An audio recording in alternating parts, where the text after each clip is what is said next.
حسن تو تجھے ایسا ملا ہے، اگر ایک رات بھی کسی کے ساتھ سو جائے تو نسلیں بیٹھ کر کھائیں گی، اپنی عزت بیچنے کا کہہ کر چچی نے اس کو طوفانی رات میں باہر میں دھکیل دیا۔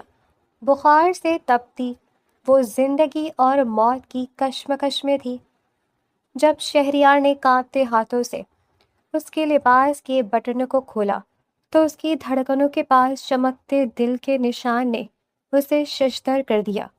یہ کوئی اجنبی لڑکی نہیں بلکہ اس کی اپنی منقوہہ تھی جسے بچانے کے لیے وقت بہت کم تھا۔ شہریار شاہ نے بنا کسی دیر کیے اپنے تن سے شرٹ اتاری اور اس کے برف جیسے وجود کو اپنی باہوں میں سمیٹنے لگا۔ جب کہاں مر گئی تھی اتنی دیر سے؟ اور آج کی کمائی کہاں ہے؟ جلدی سے نکال جو کما کر لائی ہے۔ چچی خدیجہ نے دہلیز پار کرتے ہی علیزہ کا گربان اپنی انگلیوں میں جکڑ لیا اور اسے اندر کی طرف گھسیٹا۔ علیزہ نے اپنا خالی ہاتھ آگے بڑھا دیا۔ آج کسی نے کام ہی نہیں دیا چچی، میں سارا دن شہر کی سڑکوں پر گھومتی رہی ہوں لیکن کوئی مزدوری نہیں ملی۔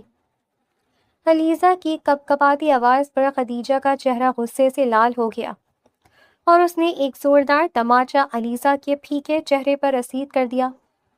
تو بس یہاں مفت کی روٹیاں توڑنے کے لیے بیٹھ گئی ہے؟ تیرے باپ نے جو جائیداد تیرے نام چھوڑی تھی وہ تو کب کی ختم ہو گئی، اب کیا ہم اپنی کھال بھیج کر تجھے کھلائیں گے؟ چچی خدا کے لیے مجھ پر رحم کریں، میں سچ کہہ رہی ہوں، سارا دن تیز دھوپ میں چلنے کی وجہ سے میرا پورا بدن تپ رہا ہے، مجھے بس تھوڑی سی دیر کے لیے لیٹنے دیں۔ علیزہ دیوار کا سہارا لیتے ہوئے نیچے بیٹھنے لگی تو خدیجہ نے اس کے بالوں کو مٹھی میں بھر کر اسے دوبارہ کھڑا کر دیا۔ آرام کرنے کے خواب دیکھنا چھوڑ دے علیزہ، اگر سیدھی طرح پیسے نہیں کما سکتی تو پھر وہ راستہ چن جو ہم تجھے بتاتے ہیں۔ حسن، خدا نے تجھے ایسا دیا کہ اگر تو ایک رات کے لیے بھی کسی امیر زادے کے پاس چلی جائے تو ہماری اگلی کئی نسلیں بیٹھ کر کھائیں گی۔ چچی خدیجہ کی بات سن کر علیزہ کی آنکھوں میں وحشت اتر آئی اور اس نے جھٹکے سے اپنا سر پیچھے کیا۔ میں مر جاؤں گی چچی، لیکن اپنے ایمان کا سودا کبھی نہیں کروں گی۔ میرے والدین نے مجھے غیرت سکھائی ہے، گناہ کی اس دلدل میں قدم رکھنے سے بہتر ہے کہ میں اپنی جان دے دوں۔ اچھا تو اب تو ہمیں غیرت کا درس دے گی؟ خدیجہ چلائی، ڈنڈا اٹھا کر علیزہ کے کندھوں پر برسانا شروع کر دیا۔ یہ لے، تیری غیرت کا بھوت ابھی اتارتی ہوں، جب تک پیسے نہیں لائے گی اس گھر میں تیرے لیے کوئی جگہ نہیں ہے۔ علیزہ درد سے چیخ اٹھی اور اس نے اپنے ہاتھ سر پر رکھ لیے۔ چچی بس کر دیں، خدا کے لیے بس کریں، میں کل صبح ہی کوئی نہ کوئی بندوبست کر لوں گی۔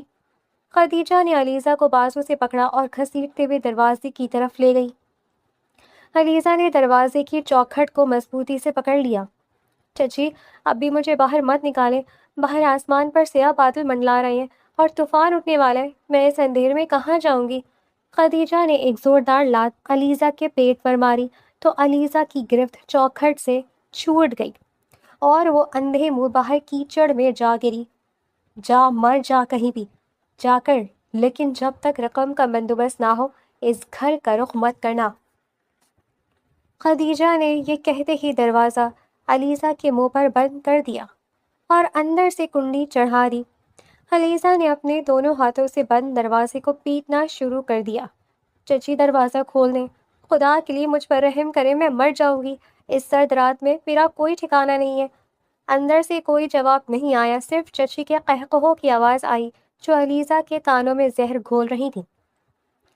آسمان پر کڑکتی بجلیاں علیزہ کے وجود کو ہلا کر رکھ رہی تھی اور تیز بارش نے چند ہی سیکنڈوں میں اس کے تن کے کپڑوں کو بھگو دیا۔ وہ لرزتے قدموں کے ساتھ اندھیرے راستوں پر چل پڑی کیونکہ اسے معلوم تھا کہ اب اس بند دروازے کے پیچھے اس کے لیے صرف موت ہے۔ اسے اپنی سانسوں کی یہ ڈور اب بوجھ محسوس ہونے لگی تھی اور وہ زندگی کی ان تلخیوں سے اس قدر اکتا چکی تھی کہ موت کو اپنے لیے واحد نجات سمجھنے لگی تھی۔ وہ ننگے پاؤں کیچڑ میں دھستی ہوئی آگے بڑھ رہی تھی اور ہر قدم اٹھانا اس کے لیے ایک پہاڑ عبور کرنے جیسا تھا۔ اس کا پورا بدن بخار کی شدت سے تپ رہا تھا اور بارش کا ٹھنڈا پانی اس کے زخموں پر نمک چھڑک رہا تھا۔ یا اللہ، میں نے کسی کا کیا بگاڑا ہے جو میرے نصیب میں یہ کٹھن سفر لکھا ہے؟ مجھے اب تک سکون کا ایک سانس بھی میسر کیوں نہیں آیا؟ علیزہ نے روتے ہوئے آسمان کی طرف دیکھا، لیکن جواب میں صرف بادلوں کی ہولناک گرج اور بجلی کی تیز چمکی سنائی دی۔ سنسان شاہراہ پر دور دور تک کوئی انسان یا گاڑی نظر نہیں آ رہی تھی۔ اندھیرا ہر سمت اپنی ہولناکیوں کے ساتھ پھیل چکا تھا اور علیزہ کا وجود کسی کٹی ہوئی پتنگ کی طرح لہراتا ہوا آگے بڑھ رہا تھا۔ حسن تو قدرت نے اسے ایسا بخشا تھا کہ اگر وہ پتھر پر بھی نظر ڈال دیتی تو وہ بھی موم ہو جاتا، مگر اس کے نصیب میں صرف تنہائی اور ٹھوکریں لکھی تھی۔ وہ مسلسل چلتے چلتے بالکل نڈھال ہو چکی تھی اور اس کی آنکھوں کے سامنے اندھیرا چھانے لگا تھا۔ اب اس کے پیروں میں اتنی سکت نہیں تھی کہ وہ ایک بھی قدم مزید اٹھا پاتی۔ وہ سڑک کے کنارے لگی ریلنگ کا سہارا لینے لگی، لیکن اس کا ہاتھ پھسل گیا اور وہ سیدھی سڑک کے بیچوں بیچ کیچڑ میں ڈھیر ہو گئی۔ اس کی آدھی کھلی آنکھوں کے سامنے ایک تیز روشنی چمکی جو کسی تیز رفتار گاڑی کی ہیڈ لائٹس تھی، اور گاڑی کے ٹائر سڑک پر چیختے ہوئے رکے۔ علیزہ کے منہ سے ایک آخری نقیب سی آہ نکلی اور وہ مکمل طور پر ہوش و حواس سے بیگانہ ہو کر وہیں ساکت ہو گئی، اور اس کے بکھرے ہوئے بال اس کے چہرے کے نزاکت کو چھپا رہے تھے۔ طوفانی بارش اب بھی اسی تسلسل سے برس رہی تھی جیسے وہ اس معصوم لڑکی کے سارے دکھ دھو ڈالنا چاہتی ہو، لیکن علیزہ اب ان سب باتوں سے بے نیاز گہری بے ہوشی کی وادیوں میں اتر چکی تھی، جہاں نہ چچی کا ظلم تھا اور نہ ہی کوئی سنگ دل چوکھٹ۔ بریک پیڈلز پر شہریار کا پیر اتنی سختی سے جما کہ گاڑی کے ٹائر سڑک پر چیختے ہوئے رکے اور دانیال کا سر سیدھا ڈیش بورڈ سے جا ٹکرایا۔ تم پاگل ہو چکے ہو شہریار، اتنی طوفانی رات میں اس اسپیڈ سے گاڑی کون چلاتا ہے؟ دانیال نے اپنا سر تھامتے ہوئے غصے سے شہریار کی طرف دیکھا، جس کے دونوں ہاتھ اب بھی اسٹیئرنگ وہیل پر جمے ہوئے تھے۔ دانیال، سامنے دیکھو، سڑک پر کوئی گرا ہے۔ شہریار نے گاڑی کا دروازہ زوردار جھٹکے سے کھولا اور باہر طوفانی بارش میں اتر گیا۔ دانیال بھی اس کے پیچھے بھاگا۔ یار چھوڑو، کوئی نشہ ہی ہوگا، اس موسم میں باہر نکلنا خودکشی ہے۔ شہریار نے دانیال کی بات کا کوئی جواب نہیں دیا اور تیزی سے سڑک کے بیچوں بیچ پڑی اس لڑکی کی طرف بڑھا جو کیچڑ میں لت پت بے ہوش پڑی تھی۔ تم کیا کر رہے ہو شہریار؟ ایک اجنبی لڑکی کے لیے خود کو کیوں بھگو رہے ہو؟ دانیال نے شہریار کا کندھا پکڑ کر پیچھے کھینچنے کی کوشش کی، لیکن شہریار نے اس کا ہاتھ جھٹک دیا۔ دانیال، اپنی بکواس بند کرو اور اس لڑکی کو اٹھانے میں میری مدد کرو۔ شہریار جھکا اور اس نے علیزہ کے چہرے سے گیلے بال ہٹائے تو اس کے ہاتھ وہیں رک گئے۔ شہریار، یہ چہرہ؟ دانیال کی زبان کو جیسے تالا لگ گیا، کیونکہ اس لڑکی کے خد و خال ان کے اپنے خاندان سے بے پناہ مماثلت رکھتے تھے۔ دانیال، یہ کوئی عام لڑکی نہیں ہے، اس کے نقش دیکھو، یہ ہمارے خون جیسی لگ رہی ہے۔ شہریار نے علیزہ کو اپنی مضبوط باہوں میں اٹھایا اور گاڑی کی پچھلی نشست کی طرف بڑھایا۔ تم پاگل ہو گئے ہو شہریار، ہم اسے ہسپتال لے کر جائیں گے یا اپنے گھر؟ دانیال نے گاڑی کا پچھلی سیٹ کا دروازہ کھولتے ہوئے پوچھا۔ ہم اسے ہسپتال نہیں لے جا سکتے دانیال، ہم اسے میرے فلیٹ پر لے کر جا رہے ہیں۔ شہریار نے علیزہ کو سیٹ پر لٹایا اور اس کا سر اپنی گود میں رکھ لیا۔ دانیال نے گاڑی سٹارٹ کی اور اسپیڈ بڑھا دی۔ شہریار، تم ایک بہت بڑا رسک لے رہے ہو، اگر یہ لڑکی کوئی اور نکلی تو ہم مصیبت میں پھنس جائیں گے۔ دانیال، میں کوئی رسک نہیں لے رہا، میری اٹیچمنٹ مجھے بتا رہی ہے کہ اس لڑکی کا ہمارے خاندان سے کوئی تعلق ہے۔ تم بس فلیٹ کی طرف گاڑی بھگاؤ۔ شہریار نے علیزہ کی ٹھنڈی پیشانی پر ہاتھ رکھا تو اس کا دل دھک سے رہ گیا۔ اس کا پورا بدن برف کی طرح ٹھنڈا ہو چکا تھا۔ دانیال فلیٹ کے باہر گاڑی روکتے ہی چابی شہریار کی طرف اچھالی۔ تم اسے اوپر لے جاؤ، میں ڈاکٹر زہرا کو فون کرتا ہوں۔ نہیں دانیال، ڈاکٹر زہرا کو یہاں مت بلاؤ، فون پر بات کرو اور پوچھو کہ اس ہائپوتھرمیا کا فوری علاج کیا ہے۔ شہریار علیزہ کو اٹھا کر فلیٹ کی لفٹ کی طرف بھاگا اور چند ہی منٹوں میں اسے اپنے بیڈ روم کے بستر پر لٹا دیا۔ دانیال فون کان سے لگائے کمرے میں داخل ہوا۔ شہریار ڈاکٹر زہرا کہہ رہی ہیں کہ حالت بہت کریٹیکل ہے، اگر اسے فوری طور پر باڈی ہیٹ نہ دی گئی تو ٹھنڈک اس کے دل کی دھڑکن بند کر دے گی۔ دانیال یہ تم کیا کہہ رہے ہو؟ کیا کوئی اور طریقہ نہیں ہے، دوا یا انجیکشن؟ شہریار نے الماری سے اپنی ایک خشک شرٹ نکالی اور علیزہ کی طرف دیکھا۔ ڈاکٹر زہرا نے صاف کہا ہے کہ اس وقت کوئی دوا کام نہیں کرے گی، صرف انسانی جسم کی حرارت ہی اس کی جان بچا سکتی ہے۔ دانیال نے فون جیب میں ڈالا اور کمرے سے باہر نکلنے لگا۔ میں باہر ہال میں ہوں شہریار، جو کرنا ہے جلدی کرو ورنہ یہ لڑکی ہاتھ سے نکل جائے گی۔ شہریار نے کمرے کا دروازہ اندر سے بند کر دیا۔ اس کے ہاتھ کانپ رہے تھے جب اس نے علیزہ کے گیلے کپڑے تبدیل کرنے کے لیے اس کی شرٹ کے بٹنوں کو چھوا۔ علیزہ کے گلے کے پاس موجود کالے دل کے نشان پر شہریار کی نظر پڑی تو اس کے پیروں تلے سے زمین نکل گئی۔ یہ تو پھپھو مریم کی بیٹی ہے، یہ ہماری علیزہ ہے۔ شہریار نے اپنے دانتوں کو سختی سے بھینجا اور علیزہ کے گیلے کپڑے اتار کر اسے اپنی شرٹ پہنائی اور خود بھی اپنی شرٹ اتار کر صوفے پر پھینک دی۔ وہ بستر میں بلینکٹ کے اندر گھسا اور علیزہ کے سرد وجود کو اپنے حصار میں لے لیا۔ علیزہ کا جسم کسی برف کی مانند تھا جو شہریار کے گرم سانسوں اور باڈی ہیٹ سے آہستہ آہستہ پگھلنے لگا۔ شہریار رات بھر اسے اپنے سینے سے لگائے رہا اور اپنے وجود کی پوری گرمائش اس کے اندر منتقل کرتا رہا۔ فجر کی پہلی کرن جب کھڑکی کے شیشے سے ٹکرائی تو علیزہ کے جسم کی نیلاہٹ غائب ہو چکی تھی اور اس کے خشک ہونٹوں پر زندگی کی رمق واپس آ رہی تھی۔ شہریار نے اس کے گال پر ہلکی سی تھپکی دی۔ تم کب آنکھ کھولو گے علیزہ؟ تمہاری یہ بے ہوشی اب مجھے بے حال کر رہی ہے۔ علیزہ نے کوئی جواب نہیں دیا۔ وہ اب بھی گہری نیند میں تھی لیکن اس کی سانسیں اب بحال ہو چکی تھیں اور شہریار کا دل اب اس بات پر مطمئن تھا کہ اس نے اپنی منکوہہ کی جان بچا لی تھی۔ دانیال نے صبح سویرے کمرے کا دروازہ کھٹکھٹایا۔ شہریار، کیا وہ زندہ ہے یا میں ایمبولینس کا بندوبست کروں؟ شہریار نے دروازہ کھولا اور دانیال کو اندر آنے کا اشارہ کیا۔ وہ بالکل ٹھیک ہے دانیال، اور وہ ہماری علیزہ ہی ہے، میں نے اس کے گلے پر وہ نشان دیکھ لیا ہے۔ دانیال نے ایک گہرا سانس لیا اور مسکرایا۔ تو گویا بادشاہ سلامت کو اپنی ملکہ مل ہی گئی۔ اب حویلی میں جو طوفان آئے گا اس کا اندازہ ہے تمہیں؟ دانیال، جو بھی طوفان آئے میں اس کا سامنا کرنے کے لیے تیار ہوں۔ اب علیزہ کو ان ظالموں کے پاس واپس نہیں جانے دوں گا۔ شہریار نے علیزہ کے سوئے ہوئے چہرے کو دیکھا اور اس کے دل میں انتقام کی ایک نئی فصل ہونے لگی۔ شہریار نے بیڈ روم کا دروازہ نرمی سے بند کیا اور دانیال کے ساتھ لاؤنج میں آ گیا۔ دانیال، تم اب حویلی جاؤ اور میں علیزہ کے جاگنے کا انتظار کر رہا ہوں۔ شہریار، تم اس لڑکی کو اکیلا چھوڑ کر یہاں مانیٹر پر کیوں بیٹھے رہے ہو؟ دانیال نے لیپ ٹاپ کی اسکرین کی طرف اشارہ کیا جہاں بیڈ روم کا منظر صاف نظر آ رہا تھا۔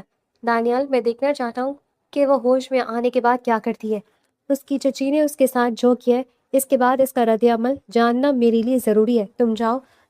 دانیال نے کندھے اچکائے اور فلیٹ کا مرکزی دروازہ بند کر کے چلا گیا۔ شہریار نے کرسی گھسیٹی اور اسکرین پر نظریں جما دی۔ بیڈ پر موجود علیزہ کے وجود میں ہلچل ہوئی۔ اس نے دھیرے دھیرے اپنی بھوجل پلکیں اٹھائیں اور چھت پر لگی قیمتی فانوس کو دیکھا۔ وہ ایک جھٹکے سے اٹھ کر بیٹھ گئی اور اپنے تن پر موجود مردانہ شرٹ کو دیکھ کر اس کے چہرے پر خوف کی پرچھائیاں لہرانے لگیں۔ یہ میں کہاں آ گئی ہوں؟ یہ کس کا گھر ہے؟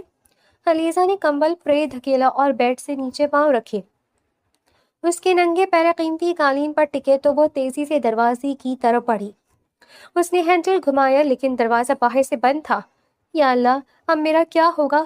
چچی تو مجھے زندہ نہیں چھوڑیں گی۔ اگر میں آج خالی ہاتھ گھر لوٹی تو وہ میری کھال کھینچ لیں گی۔ مجھے یہاں سے نکلنا ہوگا۔ علیزہ نے پورے کمرے میں نظریں دوڑائیں۔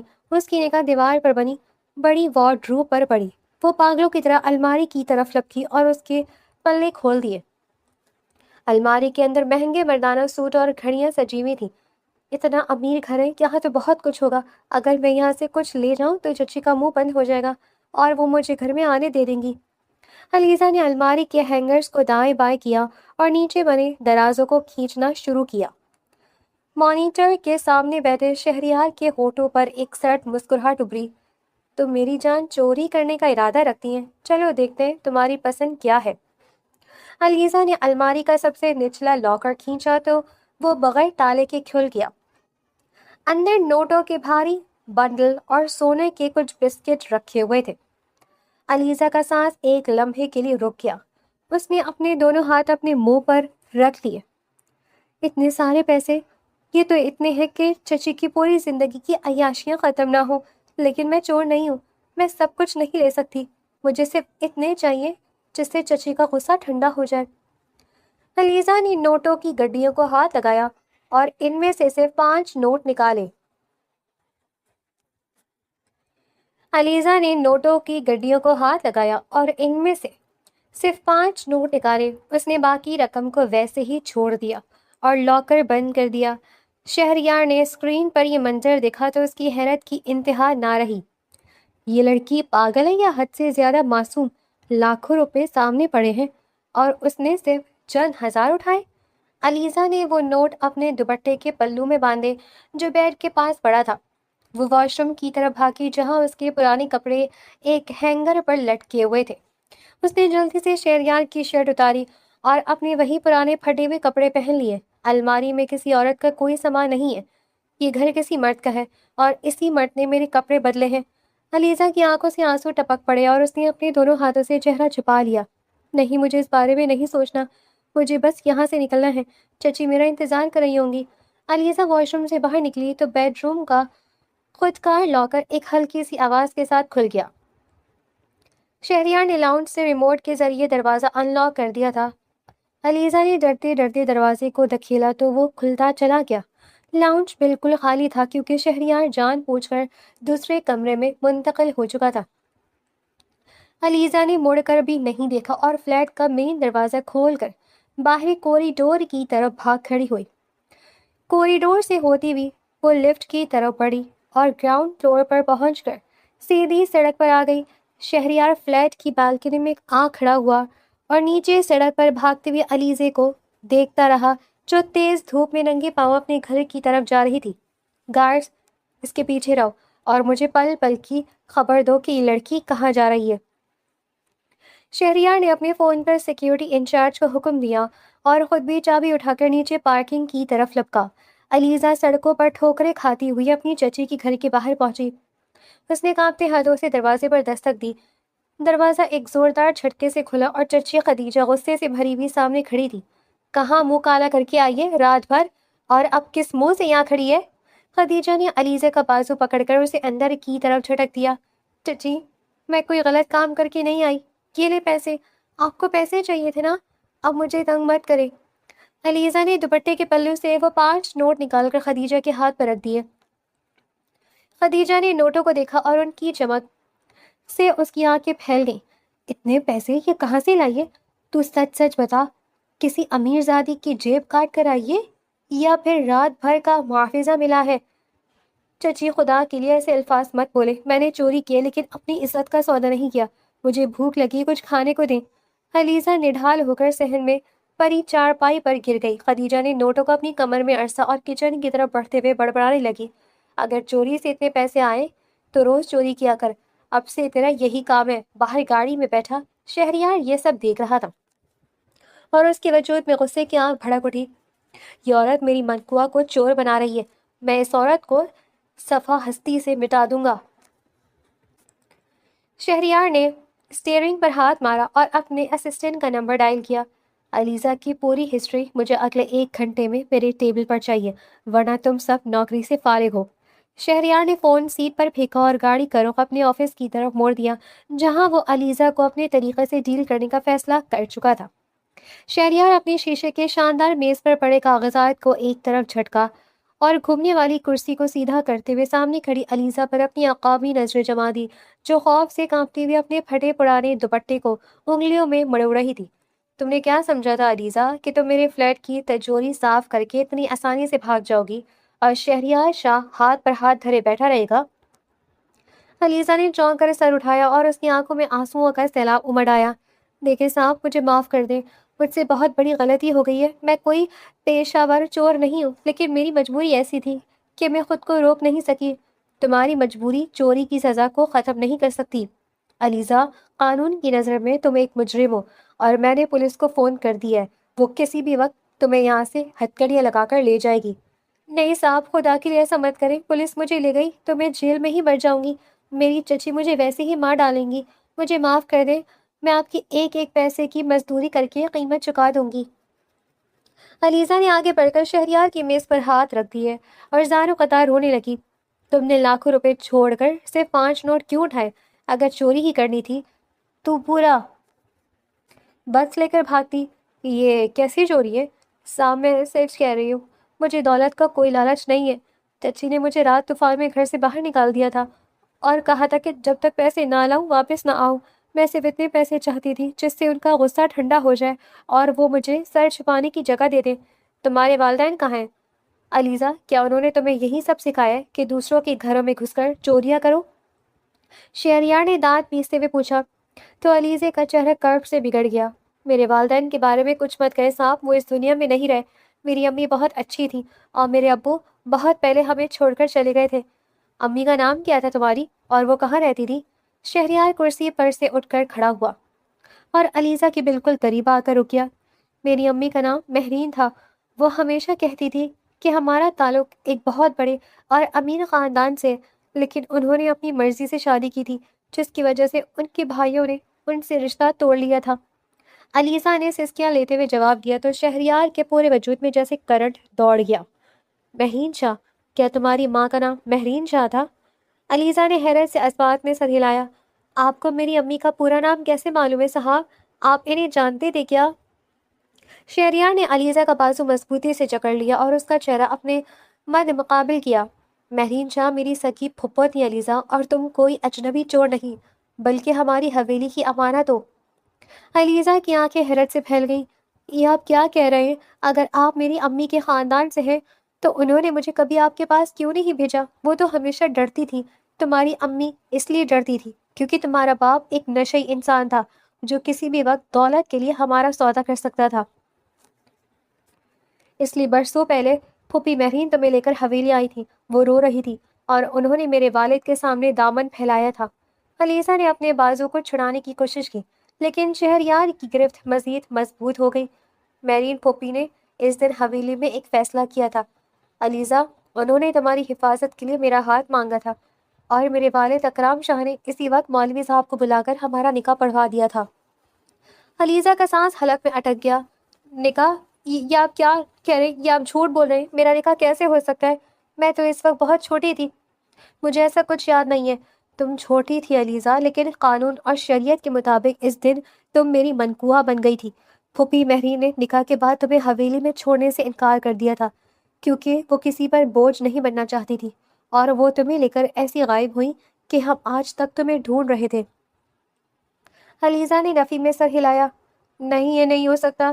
اگر میں آپ کی بیوی ہوں تو میں اتنے سالوں سے اس جہنم میں کیوں جی رہی تھی؟ میری چچی نے مجھ پر اتنے ظلم کیے اور آپ لوگ اپنے محلوں میں عیش کر رہے تھے۔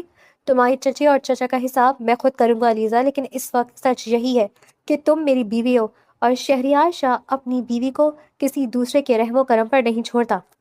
اب تم اس چوری کے خوف سے باہر نکل آؤ، کیونکہ جس گھر سے تم نے پیسے اٹھائے تھے وہ تمہارے شوہر کا گھر ہے۔ علیزہ نے اپنے آنسو پوچھے اور غصے سے شہریار کی طرف دیکھا۔ اگر آپ سچ کہہ رہے تو مجھے اپنے خاندان کے پاس لے چلیں۔ میں خود اپنے چچا اور چچی کے سامنے کھڑی ہو کر ان سے پوچھوں گی کہ انہوں نے میرے ساتھ یہ گیم کیوں کھیلا۔ میں تمہیں ابھی حویلی لے کر جا رہا ہوں علیزہ، اور اب دنیا کی کوئی طاقت تمہیں مجھ سے دور نہیں کر سکتی۔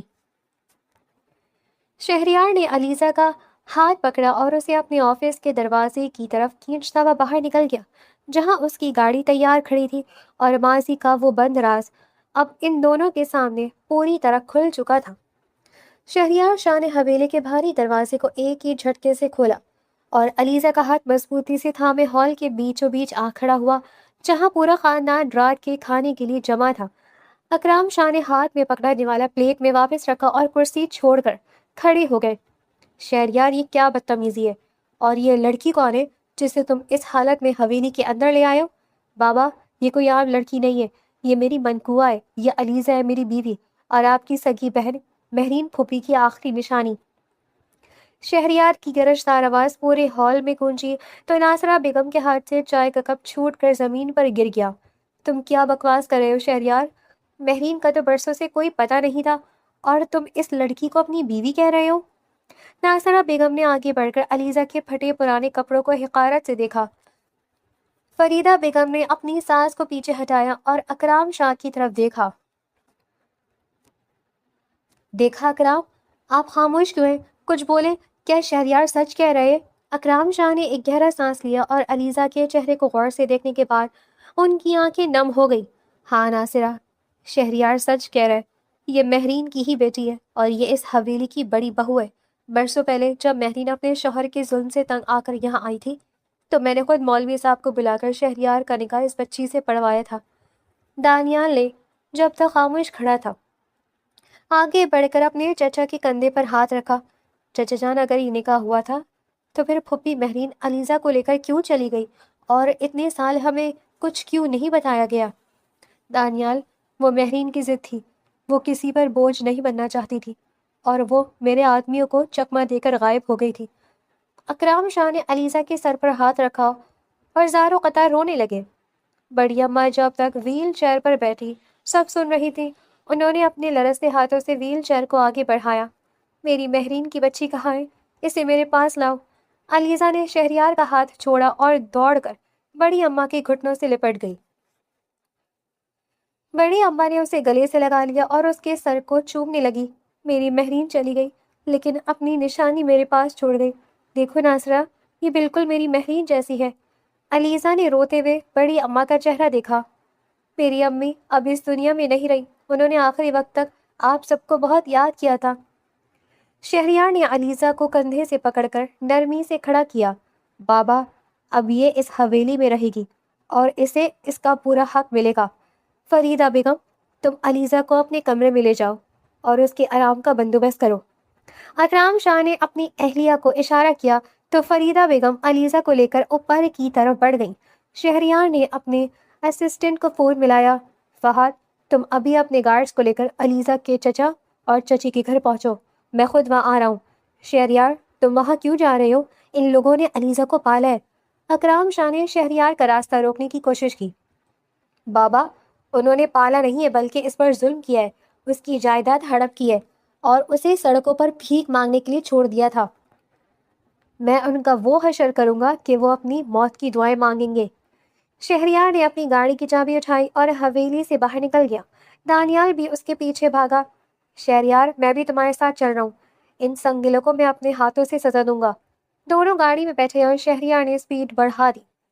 چند ہی منٹوں میں وہ علیزہ کے چچا کے بوسیدہ گھر کے باہر پہنچے، جہاں فہد اور اس کے گارڈز نے پہلے ہی پورے گھر کو گھیرے میں لے رکھا تھا۔ شہریار نے لات مار کر دروازہ توڑا اور اندر داخل ہوا۔ چچا شفقت اور چچی خدیجہ نوٹوں کی گڈیاں گن رہے تھے کہ اچانک شہریار کو دیکھ کر ان کے ہاتھوں سے پیسے چھوٹ گئے۔ کون ہو تم لوگ اور ہمارے گھر میں اس طرح کیوں گھس آئے ہو؟ شفقت نے خوف سے چلاتے ہوئے پوچھا تو شہریار نے اس کا گریبان پکڑ کر اسے دیوار کے ساتھ دے مارا۔ میں شہریار شاہ ہوں، علیزہ کا شوہر اور شاہ حویلی کا مالک۔ تم لوگوں نے میری بیوی پر ہاتھ اٹھایا تھا نا، اور اس کے پیسے چھینے تھے۔ خدیجہ نے گھبرا کر پیسے اپنے دوپٹے میں چھپانے کی کوشش کی۔ صاحب، ہمیں معاف کر دیں، ہمیں نہیں معلوم تھا کہ وہ اتنے بڑے خاندان کی بہو ہے۔ ہم نے تو اسے پالا ہے۔ تم نے اسے پالا نہیں بلکہ اس کا سودا کرنے کی کوشش کی ہے۔ فہد، ان دونوں کو اٹھاؤ اور ہمارے سیل میں لے چلو، میں ان کی ہڈیاں خود توڑوں گا۔ شہریار نے غصے سے دھاڑتے ہوئے کہا تو گارڈز نے شفقت اور خدیجہ کو گھسیٹنا شروع کر دیا۔ خدیجہ نے شہریار کے پیر پکڑ لیے۔ صاحب، خدا کے لیے ہمیں معاف کر دیں، ہم بوڑھے لوگ ہیں، جیل میں مر جائیں گے۔ تبھی شہریار کا فون بجا۔ اس نے اسکرین پر دیکھا تو فریدہ بیگم کا نمبر تھا۔ شہریار، علیزہ تم سے بات کرنا چاہتی ہے، وہ بہت رو رہی ہے۔ فریدہ بیگم نے فون علیزہ کے ہاتھ میں دے دیا۔ شہریار، آپ کہاں ہیں؟ خدا کے لیے چچا اور چچی کو کچھ مت کہیے گا، انہوں نے مجھے پناہ دی تھی، اگر آپ نے انہیں کچھ کیا تو میں خودکشی کر لوں گی۔ علیزہ، تم پاگل ہو چکی ہو، انہوں نے تمہاری زندگی برباد کر دی اور تم ان کی سفارش کر رہی ہو؟ شہریار نے غصے سے فون پر چلا کر کہا۔ شہریار، میں آپ سے بھیک مانگتی ہوں، انہیں جان سے مت ماریے گا، بس انہیں یہاں سے دور بھیج دیں، میں ان کا چہرہ دوبارہ نہیں دیکھنا چاہتی۔ علیزہ کی روتی ہوئی آواز سن کر شہریار کا غصہ آہستہ آہستہ ٹھنڈا ہوا۔ اس نے ایک گہرا سانس لیا اور فہد کی طرف دیکھا۔ فہد، انہیں چھوڑ دو، لیکن ان کا یہ گھر ابھی سیل کرو اور انہیں شہر سے باہر پھینک دو۔ شفقت، تم سنو، آج کے بعد اگر تم دونوں نے علیزہ کے آس پاس بھی آنے کی کوشش کی تو میں تم دونوں کو زندہ دفن کر دوں گا۔ میں اس کی خاطر ہر ماہ ایک معمولی رقم تمہارے اکاؤنٹ میں بھجوا دوں گا تاکہ تم بھوکے نہ مرو، لیکن دوبارہ اس شہر کا رخ مت کرنا۔ شفقت اور خدیجہ نے ہاتھ جوڑ کر شہریار کا شکریہ ادا کیا۔ صاحب، آپ کا بہت احسان ہے، ہم کبھی واپس نہیں آئیں گے۔ شہریار نے دانیال کی طرف دیکھا۔ چلو دانیال، یہاں کا کام ختم ہوا، اب علیزہ کا مستقبل صرف شاہ حویلی میں ہے۔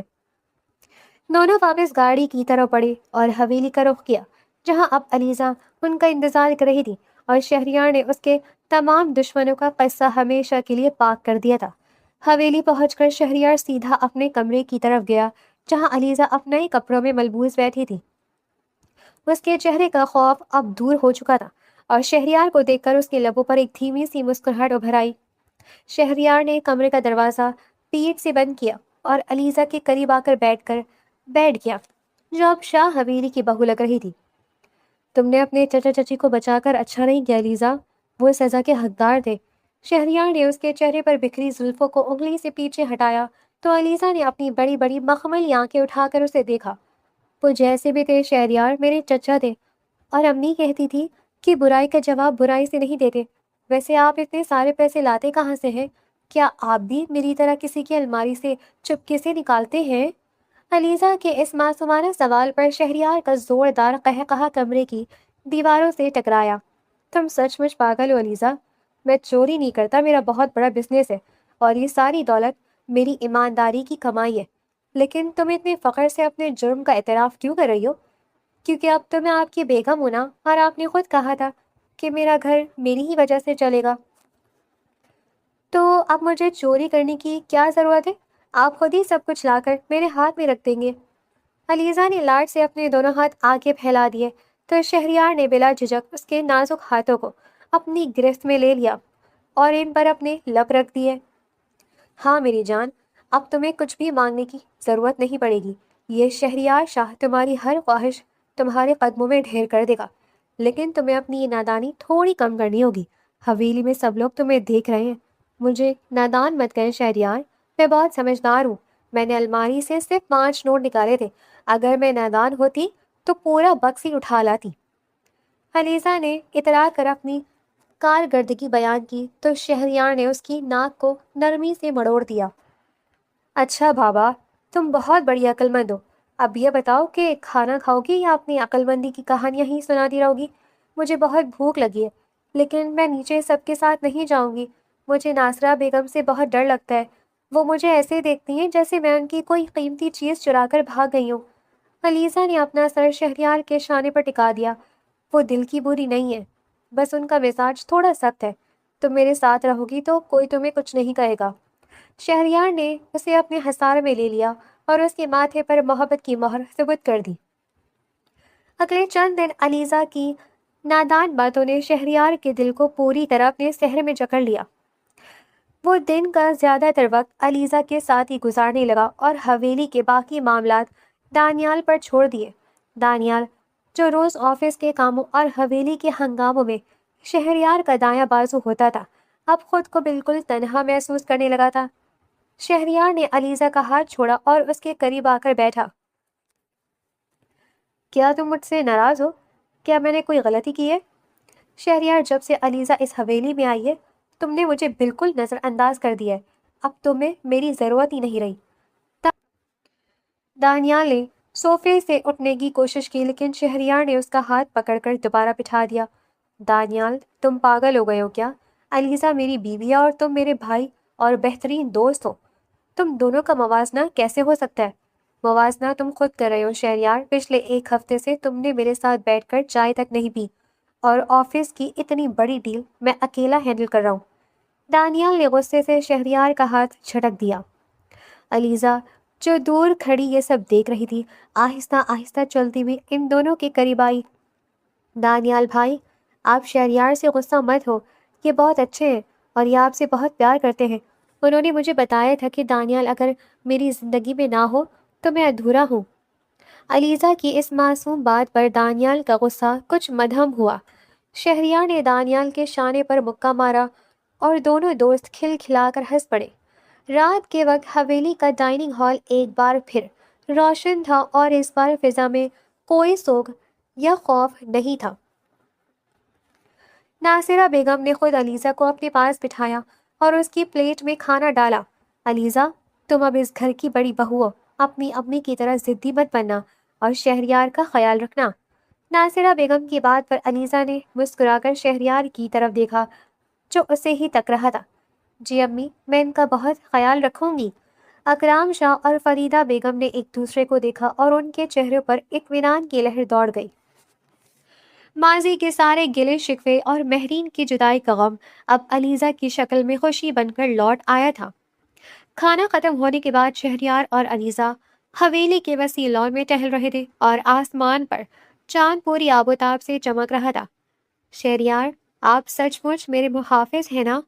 علیزہ نے شہریار کا بازو تھامتے ہوئے پوچھا تو شہریار نے اس کا چہرہ اپنی ہتھیلیوں میں لے لیا۔ صرف محافظ نہیں علیزہ، تم میری روح ہو، میری تمنا ہو، اور اب ہماری زندگی کا یہ نیا سفر ہمیشہ ایسے ہی روشن اور خوشگوار رہے گا۔ شہریار نے محبت کے گہرے لہجے میں کہا اور علیزہ نے اپنی آنکھیں موند کر خود کو اس کے محفوظ حصار میں سونپ دیا، جہاں اب صرف محبت، ملاپ اور خوبصورت زندگی کی روشن امیدیں ان کا استقبال کر رہی تھی۔